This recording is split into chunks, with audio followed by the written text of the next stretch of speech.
Ah! Oh, that was it.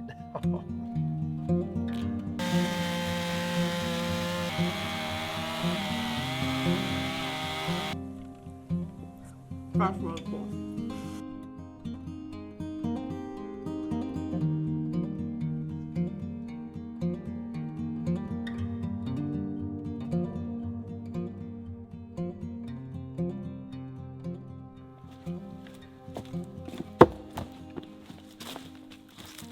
Hey guys, so update on the bear situation. We put in some infrastructure today. Let me show you. Okay. So neighbors, again, I talked to you guys a few episodes back about the power of neighbors when living off the grid, and I'm starting to realize in my life, one of the best skills you can have is just to be cool and to be friendly and to accept help from people when they can give it, but also give help to people who need it yourself, you know, like pay things forward. So one of our neighbors who doesn't like being on camera, he likes being more anonymous, so we're not going to film him, but we're going to show you guys what we just did together for the past hour. He heard about our bear situation, and he told us about the place in town about, I would say, a couple hour drive away that has electric fence and things like that, and he already told me before. I was already planning on going to this place, but wasn't planning on needing the electric fence until I started putting in the garden and the compost and the chickens and the cat enclosure.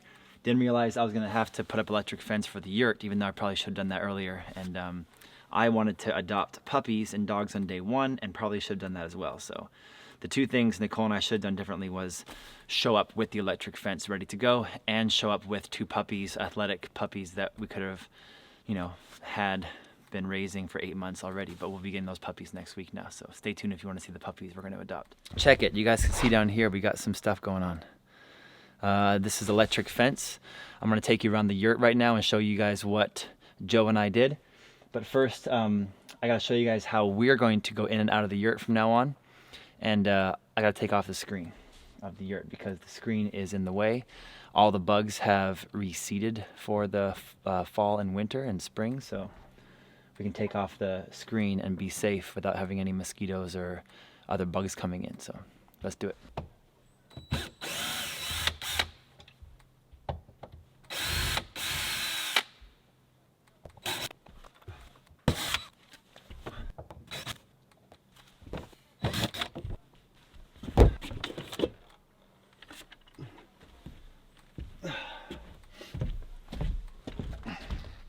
All right, we have no more screen door, but we'll have more light coming in now, and we can get in and out, so check it out. Hey. Hi. Do you think that you can undo that your first time doing it? See. Without touching the line? Then you escape, and then hook it back up. Where does it hook? On the outside to the right, just hook it back onto the yellow line. So that metal hook there, it you know, reconnects the electricity. Okay. What do you think? I feel more safe, but my dinner is overflowing, so I have to hurry back in. Go for it. Can you do a dive roll over that? No, I'm not even gonna try. I can. Oh, I can hear it boiling.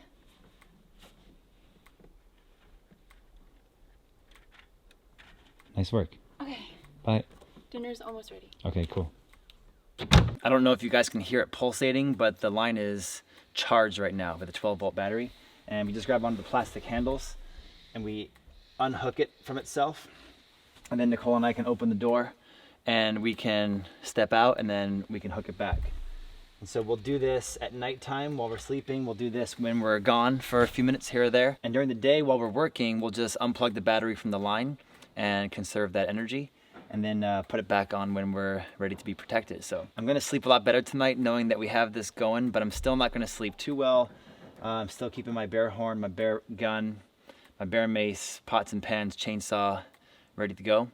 And I am going to be a little more confident that not only will the bear come up and hear the electricity going through the line, which might deter him. But also when he gets that shock, hopefully he'll create a negative association with the komorebi yurt instead of a positive association that Jake and Nicole's yurt has vegan marshmallows. Okay, so we're trying to delete our property from that bear's mental network of food sources, and instead we want to retrain that bear to know that if he comes to komorebi, he gets a shock.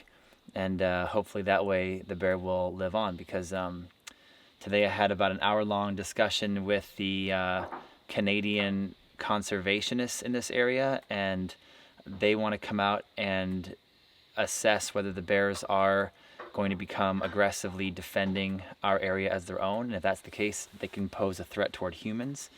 And if that's the case, they want to come out and they want to shoot the bears. So I'm trying to live at one with the bears, scare them off so that they don't have to get taken out by the BC Conservation Department. All right, let me take you guys down and show you how the system works and what's powering it. Okay, pretty much I can snake my way underneath here. And if my clothes touch this guy, then he doesn't give me too much of a shock unless my clothes are wet. But if my skin touches it, I don't know, should I touch it? Ah! Oh, that was it. Oh, man. God. I felt that in my elbow. What's that? Are you okay? Yeah, I just tested the line and I got it shocked right in the elbow. Oh. I wonder if the shock goes to the 2 screws that are still in my elbow. Anyways, this is a 12-volt battery that we've had charging in the sun all day with the solar panels, and we've got the positive to positive, negative to negative, and then both those wires go into this charger. And the charger then takes the energy from the battery and feeds it into the line. So we actually got 3 grounds. We just tied the negative wire to 3 different metal rods that we buried in the ground, into the wet ground. And then the positive wire is what makes up the fence. And we have this wire encapsulating the entire yurt. So let me grab the camera off the tripod and I'll run you guys around the yurt and I'll show you how it looks.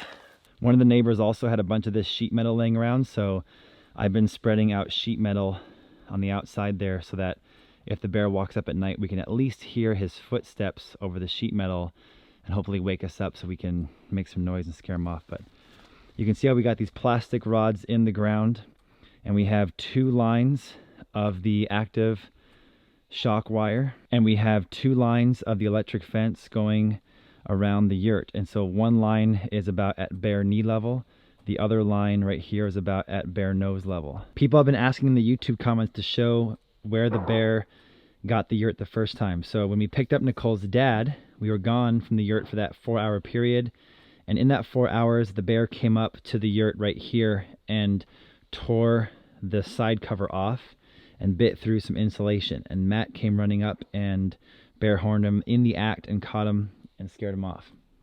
So now we've put the electric fence here all around the yurt down here, and then it goes and runs that way up to it goes underneath the deck, and then it goes 2 wires on top of the deck. So this is the part the bear likes because it's a little more quiet back here, and the woods and the forest is all back there, which is what I've been busy thinning out and whatnot. And then we keep that electric fence going all the way down here, and we've tied it into the chimney. This is the chimney you guys saw me install here with the shower on it that our wood stove goes to, and that's our little shower there that has a 7-gallon tank for water.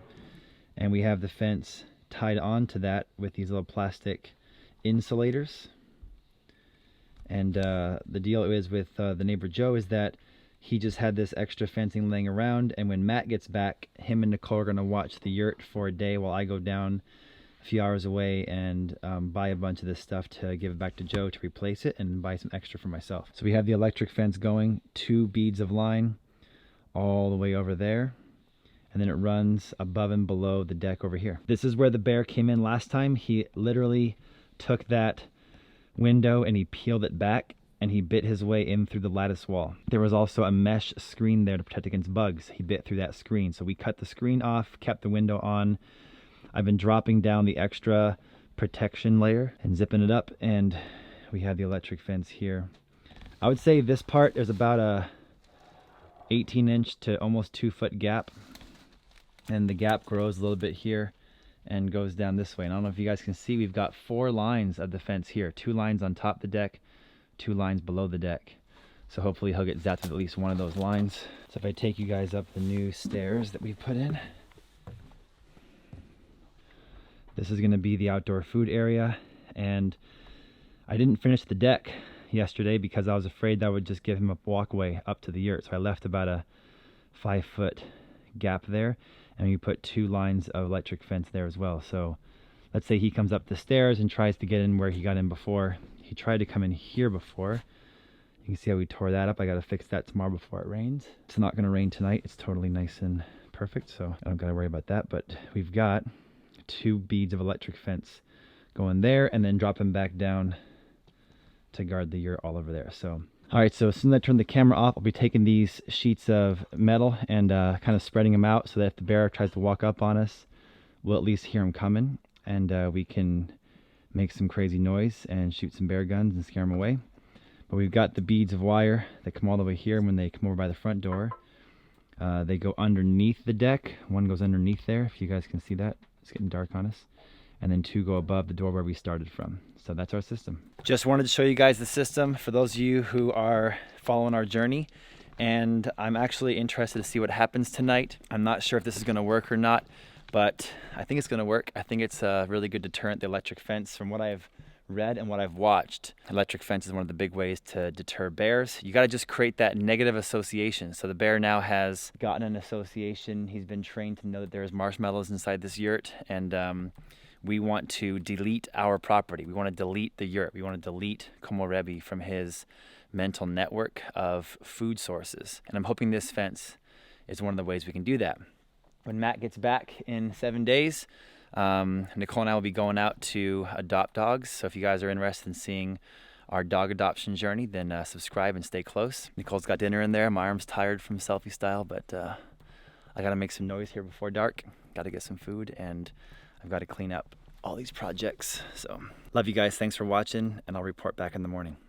So, how many of you guys have your neighbors come and bring you a pie? We do. That's great. Yep. Seriously, we were hanging out yesterday, Jake and I, and our neighbor just came up and brought us a pecan pie. What's so true? No, that is awesome. For a couple of reasons. Why? I love pecan pie. It's like one of my favorite pies. It's delicious and awesome. And our neighbor just brought it up here. That's really cool. When you say it's cool. For real. I don't think that happens in today's world anymore, you know? I'm hoping when I get up there's going to be some left for me to have a bite. There's not very much left, guys. I love pecan pie. Our community that we live in is so awesome. Like, they still believe in the barter system, trading and being nice, and the honor system, and it's just really awesome. They always bring us some jam and seeing if we're okay, and they helped us set up the electric fence around the yurt, and someone brought us a freaking pie. Come on, thank you. I'm currently just waiting for Jake to get ready so we can go outside and work on the front steps. And I realized that I don't think that I showed you guys what Jake and Matt have done already to the front steps. It's really awesome. We have 2 steps done, or they got 2 steps done. So I'm going to show you that right now, and then once that is done, then it will be Jake and I finishing up the steps to the front patio, so there'll be no more pallets. So go check that out, and I will see you guys when that is done.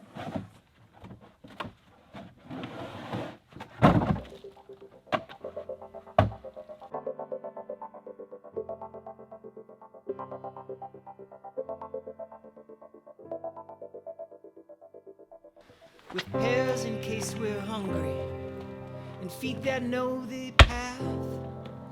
Questions we've rehearsed and never asked. A message to all my haters and trolls out there. Yes, I'm wearing sandals with socks today. No, it's not the safest, but a lot to think about out here off the grid. And I got everything taken care of the other day, 2 nights ago, and forgot both my work shoes on the deck in the rain. And it's a huge rain. There was literally water this high up in the boots, and I'm drying them out right now. So I get the combat Chaco sandals today. And never is there moment every once in a while the quiet goes away and then you smile.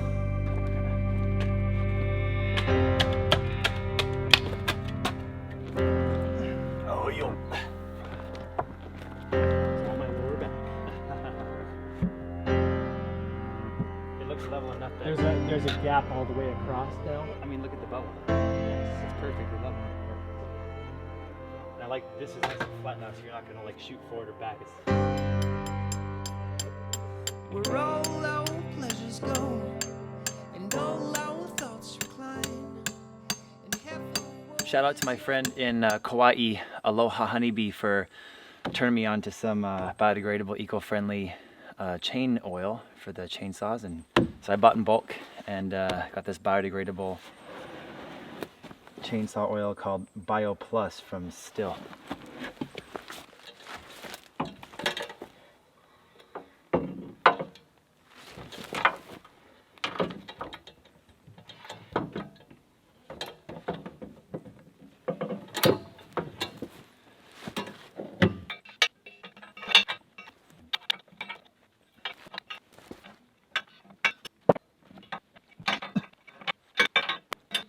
Okay, am I watching or am I chainsawing? You want to chainsaw or you want to assist? What do you want to do? Switch back and forth.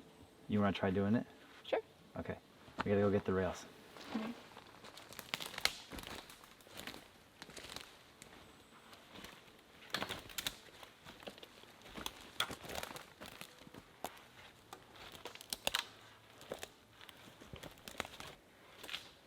Okay, that's gonna be right there.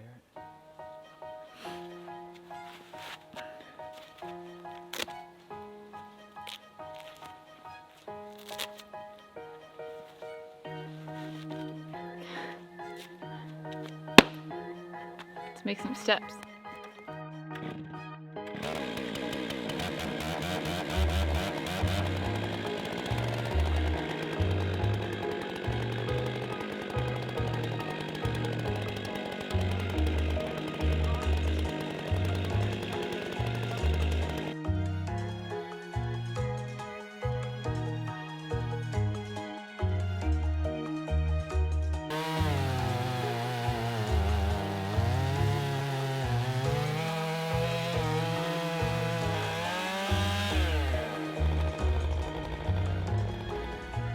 Nice job. Let's lift it off. You ready?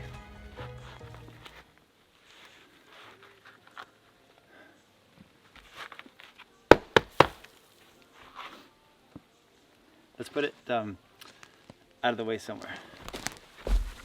Yeah, is this the step that we'll step on?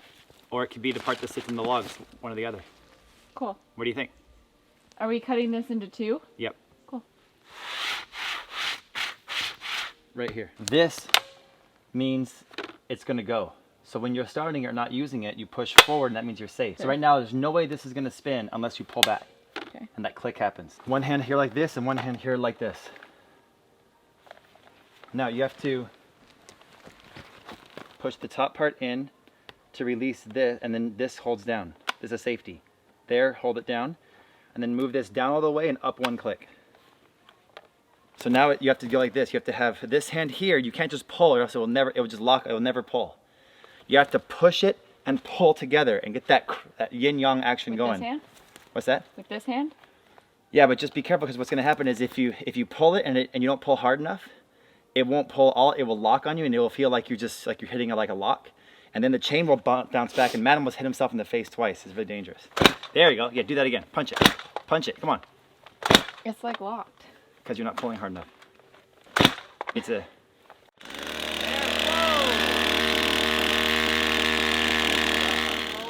Let the blade do the work.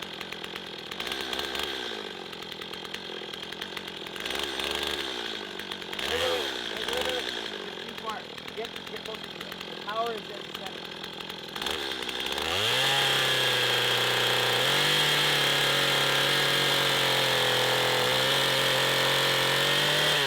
Try again. Strong hold. Slow and just like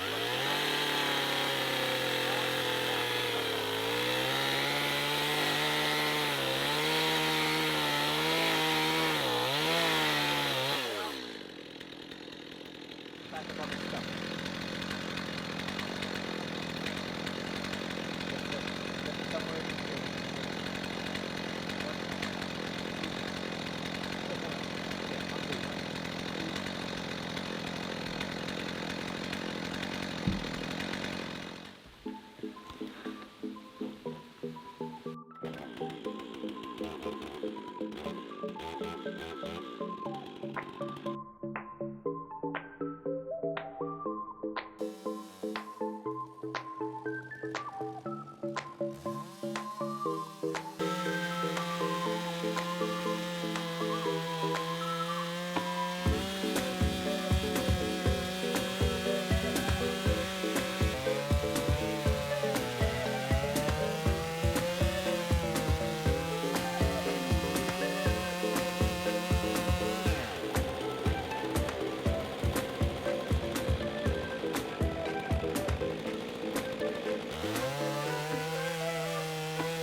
Obviously, we'll have this part facing up. This will be the step. Yeah, beautiful. How do you like it? Beautiful. We need it to be 64 inches per step. I cut it at 128, so.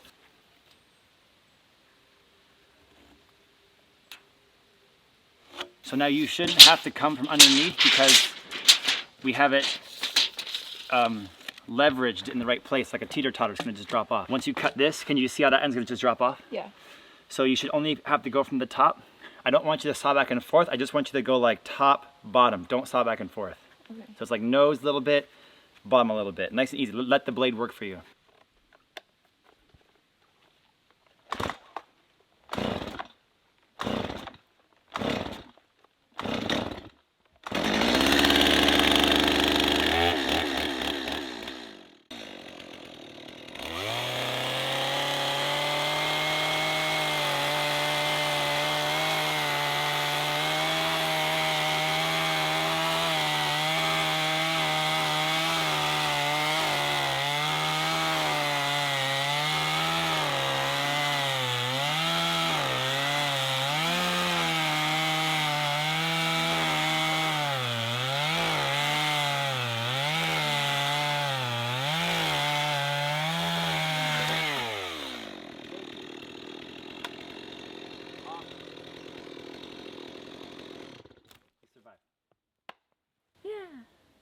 Oh, woo!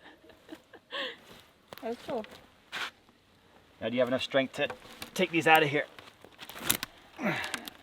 The camera doesn't do justice on how heavy these are. No. Okay, ready?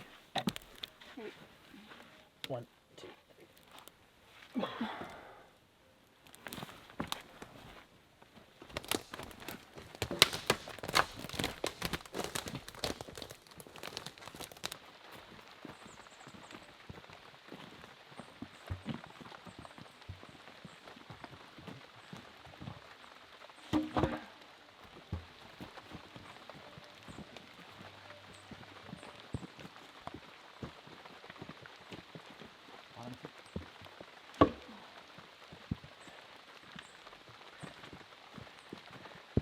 What do you think?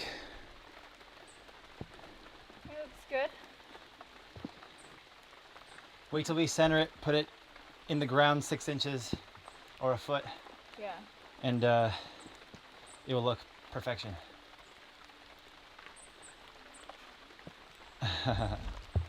Okay, time to break for the best part of every day. Food time! I'm gonna make grilled cheese sandwiches and tomato soup because it's raining and I love having grilled cheese sandwiches and tomato soup when it's raining. And like I was saying earlier in the vlog, our neighbors are the shit. Sorry for my potty mouth, but they are. We got a pie yesterday from somebody and we just got some fresh produce from somebody else, from their garden. I mean, it's awesome. So I'm gonna make some fried zucchini because we just got a whole bag full of garden fresh zucchini and this guy right here, which I think Joe said it was a marrow, I think. Anyway, that's how freaking cool our community is. They just come by and bring us stuff all the time.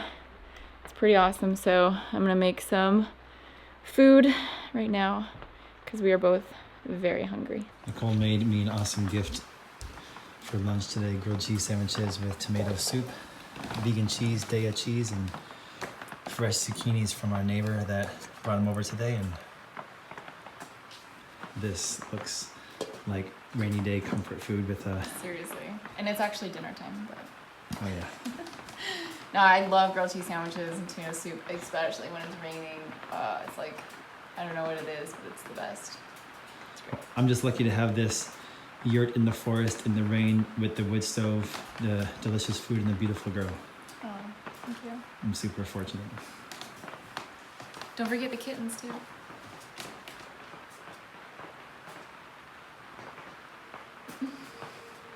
Join us next time on Jake and Nicole Living Off Grid. We bust out the badminton net and have a little fun, and then we finish our stairs. They turned out great. Thank you guys so much for watching, and we'll see you next time.